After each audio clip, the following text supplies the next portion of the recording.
신흥국 투자 심플합니다. 중국 펀드가 21% 내릴 때 인도는 22%가 올랐습니다. 그래서 왜 그런가에 대해서 좀 말씀을 드리려고 하는데, 일단 인도 센섹스 지수가 제가 이제 캡처할 당시가 월요일이었는데 어제 종가 기준으로도 7,500까지 올라갔습니다. 그래서 종가 기준 7만도를 넘어서게 됐고요. 근데 이제 그 와중에 중국은 최고 이제 3,700까지 하던 것들이 지금 쭉 떨어져가지고 2,900 대까지 떨어지게 되었습니다. 그 와중에 홍콩은 더 심해요. 홍콩 항생지수는 12,000까지 갔던 게 5,000 단위까지도 떨어지게 됐습니다. 그래서 이제 홍콩 ELS 사태, 제가 지지난주에 이슈 리뷰 때 말씀을 드렸던 내용이 있죠. 그래서 ELS도 당장 내년에 8조 단위의 손실이 발생할 수 있는 엄청나게 중요한 이슈가 되고 있고요. 지금 중국의 이 FDI, 그러니까 Foreign Direct Investment라고 하는데 외국인 직접 투자가 유일하게 마이너스로 돌아섰습니다. 2000년대 이후로 처음으로 마이너스로 돌아서게 됐어요. 그러니까 이제 중국으로 들어가던 자본이 이제는 외부로 순유출이 되고 있다는 뜻인 거죠.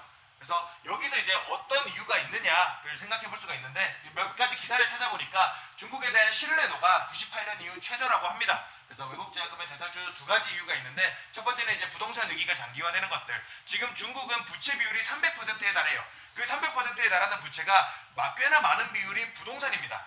그래서 중국은 GDP의 30%가 부동산을 통해 가지고 성장했던 나라입니다. 그 와중에 이제 부동산의 침체가 다가오다 보니까 요 빚이 감당이 안 되는 거죠. 그 와중에 이제 홍콩 사태 이슈도 그렇고 반간첩법 등 투자 환경이 악화되고 있기 때문이다라고 얘기를 많이 하고 있습니다. 그래서 클린턴 국무장관이 중국 문제의 근본 원인은 시진핑 주석의 영구 집권에 있다라고 얘기를 하고 있습니다. 그래서 이 공산당 안에서도 나름의 정치 파벌이 있습니다. 뭐 상하이방, 뭐 태자당, 뭐 이런 파벌이 있는데, 그 파벌 사이에서 이제 핑퐁을 하고 있었어요. 원래 하고 있었는데 이번에 시진핑이 집권한 이후로 이 시진핑이 다른 그 상하이방인가 거기에 이제 정권을 넘길 생각을 안 하고 자기가 그냥 계속 영구 집권을 할 이 토대를 마련을 했습니다. 근데 그걸로 말미암아서 이 자본주의 사회의 신뢰를 잃어가고 있는 게 첫 번째 요인으로 작용할 수 있다라고 좀 볼 수가 있는 것 같습니다. 그리고 이제 또 한 가지 요인은 지난주 주말에 홍콩에서 선거가 있었어요. 이제 홍콩의 총통인가 하여튼 뭐 선거가 있었는데, 그 선거에서 이 출마가 친중파밖에 없는 거예요. 출마가 친중파밖에 없다 보니까 홍콩에서는 돈까지 줬는데도, 우리나라는 그러니까 10만 원 정도 준다 그러면 누구나 다 선거에 참여하겠죠. 아마 돈까지 준다 그러면. 근데 여기 투표율이 27.54%밖에 안 됐답니다. 그래서 애초에 친중파밖에 안 나오는 선거 뭐하러 하겠냐는 거죠. 그러니까 반중 인사는 송환법 시위 이후로 출마 자격이 완전 제한됐기 때문에 나올 수가 없습니다. 그래서 그런 관점에서 이미 신뢰를 잃고 있다라고 볼 수가 있는 거죠.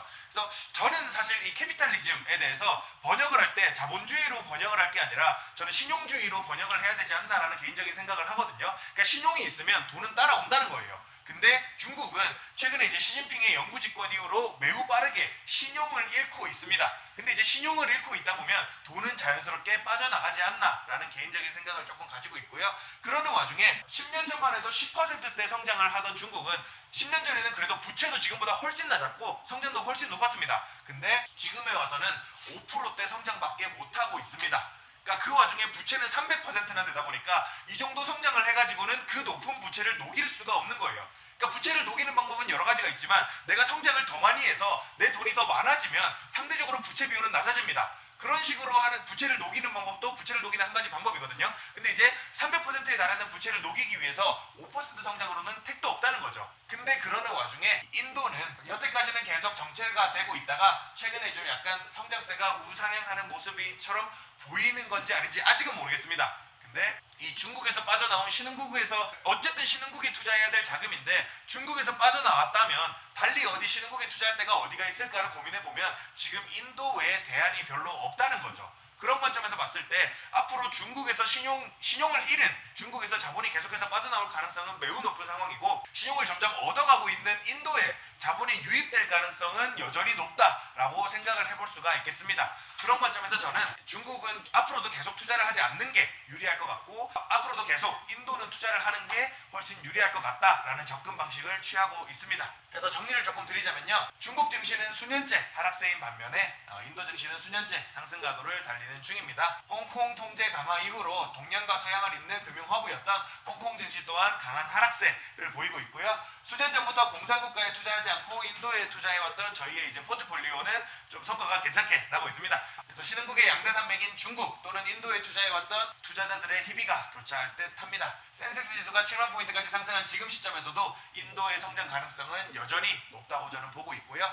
포트폴리오에서도 인도 비중을 계속 가지고 있는 전략 또한 여전히 유효하다고 보고 있습니다. 여기까지가 제가 준비한 이슈였고요. 이번 주 주목할 만한 지표로는 10년물 국채 입찰이 있었습니다. 미국 10년물 국채 입찰이 있었는데 그 전에 4.5%였던 게 지금 4.28%가 나왔습니다. 발행이 4.28%가 나왔는데 지금 10년물 국채 시장 금리가 3.9%까지 떨어졌습니다. 그래서 발행금리보다 훨씬 더 떨어진 상황이고 그 다음 발행이 어떻게 될지도 또 주목해서 볼 만한 요소가 될 것 같습니다. 그리고 이제 미국의 소비자 물가지수 발표가 있었는데 예상치에 부합한 3.1%가 나왔습니다. 그리고 이제 30년물 입찰도 있었는데 여기 이제 4.6인가 나왔습니다. 한국의 실업률 발표 2.3% 나왔고 M2 통화 증가량이 1.7%가 나왔습니다.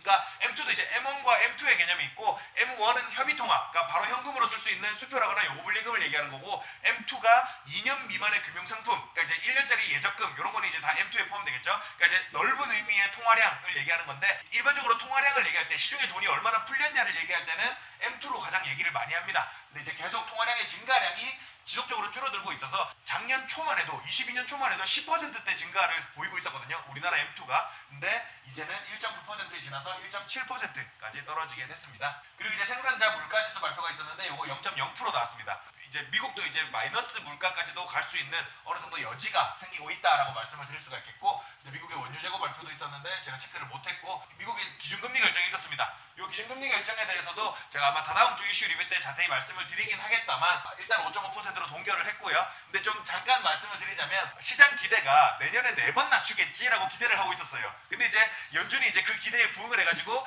내년에 3번 정도는 낮출 것 같습니다라고 점도표에서 얘기를 했거든요. 그러고 나니까 시장은 그럼 내년에 6번 낮추겠네? 이러고 있습니다. 자, 이 시장의 기대가 진짜 말도 안 될 정도로 너무 과도하다라고 저는 개인적으로 생각이 되고 있고요. 영란은행도 기준금리 결정을 5.25%로 동결을 했습니다.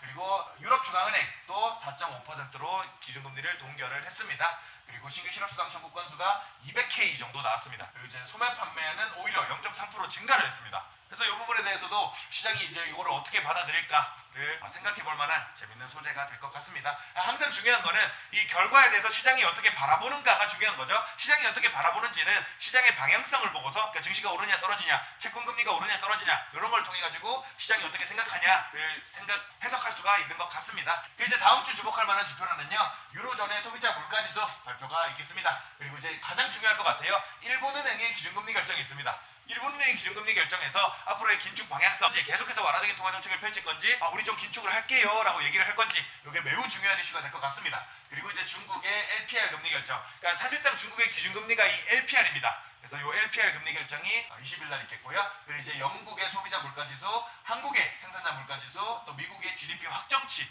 발표가 있겠고, 그리고 영국의 GDP, 그리고 미국의 PCE 물가 지표 발표가 있겠습니다. 여기까지가 제가 이번 주에 준비한 이슈였고요. 혹시 궁금하신 거 있으십니까? 없으세요? 없으시다면 저는 여기서 마무리를 하도록 하겠습니다. 고생하셨습니다.